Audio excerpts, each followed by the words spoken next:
Assalamualaikum warahmatullahi wabarakatuh. Apa khabar semua? Dalam kesempatan kali ini, saya ingin kongsikan sedikit tentang masak-memasak lah.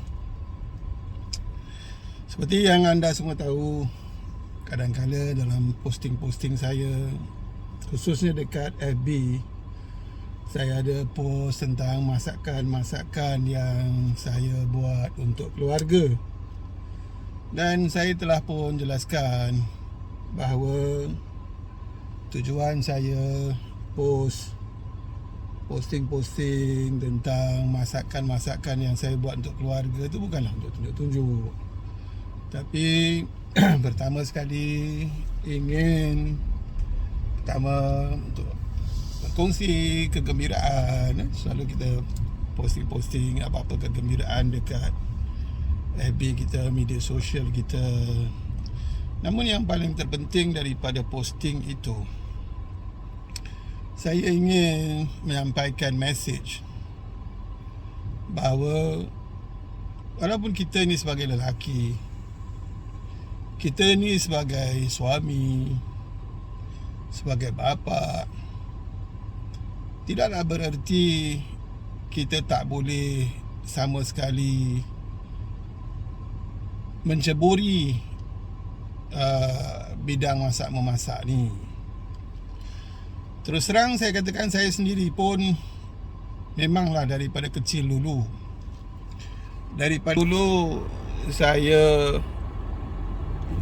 telah pun diajar oleh almarhum ibu saya untuk memasak. Bahkan bukan saya saja, semua adik-beradik.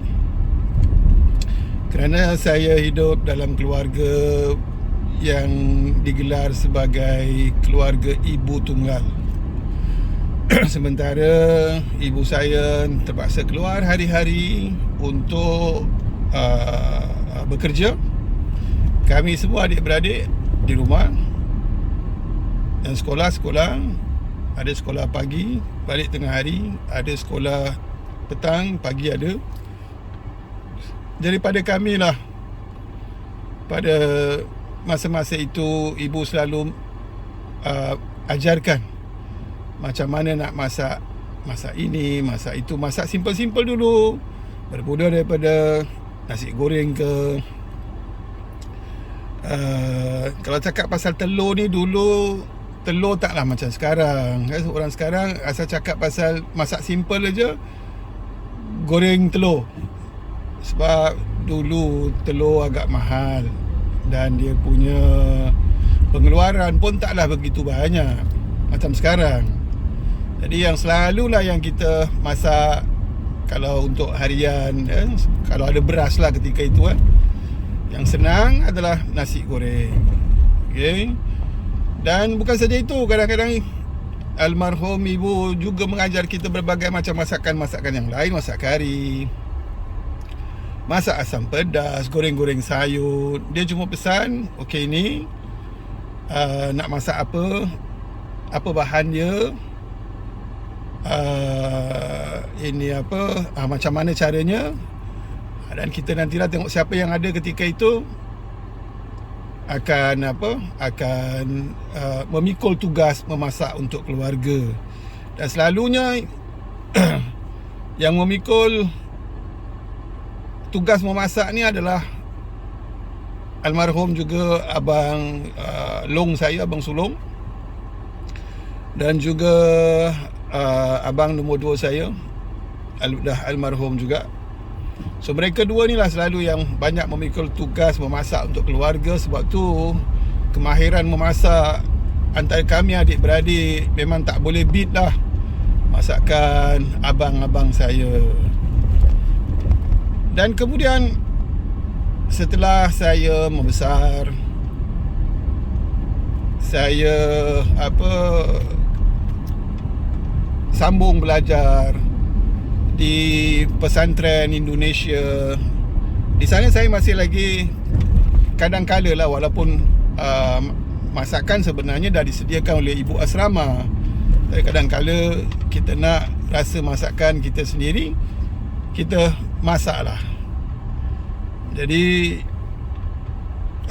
boleh katakan di pengalaman memasak tu masih ada ketika itu. Sampailah saya tamat belajar dan kemudian dah mula bertugas,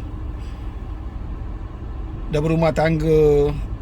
Dan semenjak daripada itu memanglah saya dah jarang dapat kesempatan untuk memasak.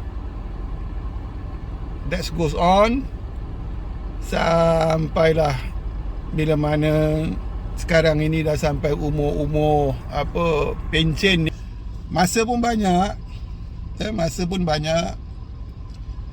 dan alhamdulillah dengan adanya kurniaan Allah, bisnes, saya dapat masuk lambat, dan kerana ada pekerja-pekerja yang akan menjalankan kerja-kerja, dan dapat balik awal. Jadi ada masa. Jadi ketika itulah saya gunakan masa saya untuk mengasah balik bakat memasak ni. Jadi selalunya saya akan beli bahan-bahan atau pergi pasar sebelah petang lah.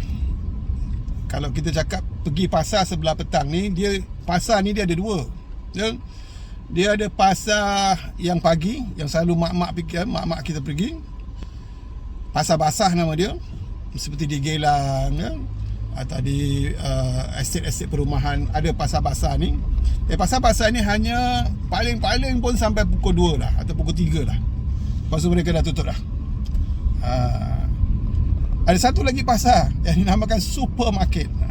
Kalau supermarket ni seperti Sheng Siong, NTUC, ini buka daripada pagi sampai ke malam. Jadi memberikan kita peluang untuk mendapatkan bahan-bahan masakan kita.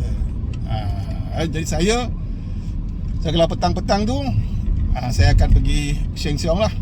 Dan dah set in mind, kadang-kadang tanya keluarga nak makan apa. Kita dah tahu apa kita nak masak, cari bahan utama dulu. Kalau masakan tu merupakan masakan ayam, kalau masakan tu merupakan masakan ikan, dapatkan ikan dulu, kemudian baru bahan-bahan yang lain. Ini selepas dah dapatkan semua barang-barang, semua ada, barulah saya bawa balik rumah. Dan ini bukan nak cakap tunjuk-tunjuk kan. Saya nak tunjukkan khususnya kepada para kaum lelaki, para suami, memasak ni bukan perkara yang beban, berat, susah. Tidak. Kalau kita tahu tips-tipsnya, insya-Allah dalam kesempatan seperti ini saya akan share macam mana nak masak dengan mudah. Dan masakan kita pun bukan orang kata masakan caplang, tidak. Masak memang betul-betul masak punya. Dia ada dia punya cara-cara lah. Dia ada cara-cara. Selalunya memanglah kita dengar orang masak sampai berjam-jam lah. Sebenarnya tak perlu. Betul saya katakan, saya masak paling lama lah, kalau untuk setakat untuk masak untuk keluarga lah, paling lama pun 1 jam lah. Dan 1 jam masak ni ada kala sampai 1-2 lauk. Dan 1 jam ni semua dah settle lah. Masak dah settle, kemas dapur saya, semua dah settle dah. 1 jam settle. Jadi alhamdulillah, semenjak menceburi semula lah atau mengasah bakat semula memasak ni, kebetulan pula, syukur alhamdulillah, keluarga saya, anak isteri suka dengan masakan saya. Jadi itu memberikan saya lebih inspiration, lebih bersemangat untuk masakkan keluarga. Sebab masakan kita, masakan saya ni serasi dengan keluarga, isteri dan juga anak. Dan itu yang buat saya lebih semangat untuk memasakkan keluarga saya. Nah, kemudian kembali pasal cerita saya kata tadi pasal memasak ni. Saya bukan type yang masak apa terhege-hege. Saya buat multitasking. Cara saya masak ni, saya buat multitasking. Misal kata macam kemarin saya masak sambal godok. Sambal godok ni sebenarnya nak masak, dia bukan susah, dia cuma banyak bahan dia. Dia ada banyak bahan dia. Dia ada bahan yang irisan, kita hiris dulu bahan-bahan ini. Dia ada bahan-bahan yang kita kena blender atau tumbuk, dan dia ada bahan-bahan yang kita kena goreng dulu. Jadi seperti biasa, once dah set nak masak, misal kata sambal godok tadi, saya akan pergi ke supermarket untuk cari bahan utamanya dulu. Bahan utama sambal godok ni adalah tahu, tempe. Ini kalau ada boleh buat sambal godok. Kalau ini tak ada, tak boleh jadilah. Jadi forget it, kita cari masakan lain. Jadi bila mana saya dah dapat semua bahan-bahan tu, saya balik rumah. First kali saya buat, saya iris. Saya iris ini tempe, potong ikut dia punya saiz. Itu pun juga dengan tahu. Kemudian terus saya panaskan kuali, panaskan minyak, dan kemudian terus goreng tahu tempe dulu. Sambil goreng tahu tempe ni, saya tak tunggu sampai goreng tahu tempe habis dulu, lepas tu baru nak go to another phase. Tidak. Sambil menggoreng tahu tempe tu, saya buat yang lain-lain seperti bersihkan udang, cuci ikan bersih. Kemudian saya hiris apa yang perlu dihiris. Dan kemudian sambil-sambil itu tengok-tengok juga gorengan tahu tempe tu tadi, tengok okey ke tidak. Kalau dah okey, angkat. Dan kemudian pada masa yang sama juga, sesudah itu siapkan juga bahan-bahan yang untuk di blend, kumpulkan, masukkan dalam blender, blend. So at the same time, saya punya bahan gorengan dah sedia, tahu tempe dah sedia. Saya punya bahan-bahan untuk lanjutan untuk memasak dah juga tersedia. Jadi so what saya buat, kemudian saya akan blend dulu. Dah habis blend, taruh tepi. Sambil ini blender tu bergerak, saya taruh tepi. Kemudian saya buat goreng dulu. Ada bahan-bahan yang kena goreng sedikit, seperti udang kena goreng dulu. Kemudian ketepikan. Kemudian ini bawang, lada merah kena goreng sedikit dulu, kemudian baru tepikan. Semua dah okey. Dan lepas tu baru kita masak secara keseluruhan. Goreng dagingnya dulu. Bahan-bahan semua dah siap, semua dah ada. Tinggal masukkan dia. Dan sambil-sambil tu, setiap kali saya masak, sambil tunggu tu tadi, kita godak-godak sikit. Dan kemudian kita buat cuci-cuci, bersihkan. Sebab tu awak tengok dapur saya, Alhamdulillah lah. Alhamdulillah, bukan nak kata tunjuk-tunjuk. Boleh buat. Selalu tip top, selalu clean, selalu kilat. Walaupun masak, ini bukan type dapur tak berasapnya type. Ni type dapur hari-hari masak.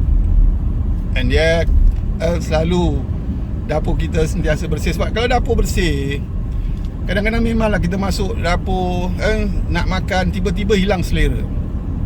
Kadang kita masuk dapur orang, bila kita dah masuk dapur dia, kemudian selepas tu dia sediakan makanan, kita dah macam bergeli-gelemang dah. Dapur kotor, jijik. Jadi kebersihan ni sangat penting. Sebab itu yang akan membuka selera kita untuk memakan sesuatu makanan bila mana bersih. Jadi itu saya selalu maintain. Dan saya selalu maintain disiplin memasak yang macam tu. Okay. Dan kemudian bila mana by the time masakan dah settle, semua dah settle dah. Itu yang saya katakan tadi. Selalunya paling-paling saya akan mengambil masa paling-paling lah 1 jam. Melainkan kalau saya masak untuk, kalau anak-anak ramai datang, anak cucu datang, itu mungkin sampai 2 jam lah. Masak-masaknya banyak kan, nak tunggu dan sebagainya. Dan sama juga, saya still buat cara multitasking. Tak ada masalah. Kalau ada keluarga, isteri, anak membantu, tu bonus. Itu lebih mempercepatkan saja. Jadi InsyaAllah kalau ada kesempatan, saya naklah share cara-cara masak yang simple-simple, yang saya tujukan khusus kepada para suami, abang-abang, bapa-bapa, agar kita sebagai lelaki juga kita boleh memasak. Kita tak nak bincangkan lah tentang tugas memasak ni, tanggungjawab siapa lah, memang tak habis lah. Dan saya pun malas nak pergi membahaskan tentang masalah itu. If everything come from kita punya heart, datang secara ikhlas, dalam hati, happy, masakan kita pun jadi baik, sedap, sebab hati kita happy. Dan bila mana kita masakan tak sedap, antara sebabnya adalah kerana hati kita tak happy. Jadi hati tak happy, semua tak menjadi. So itu saja. InsyaAllah nanti bila mana dah sampai masa, ada kesempatan untuk kongsi lagi tentang masak-memasak ni, saya akan kongsikan kepada anda. Ini pun sambil-sambil driving lah ni, manfaatkan masa. Itu saja. Terima kasih. Wassalamualaikum warahmatullahi wabarakatuh.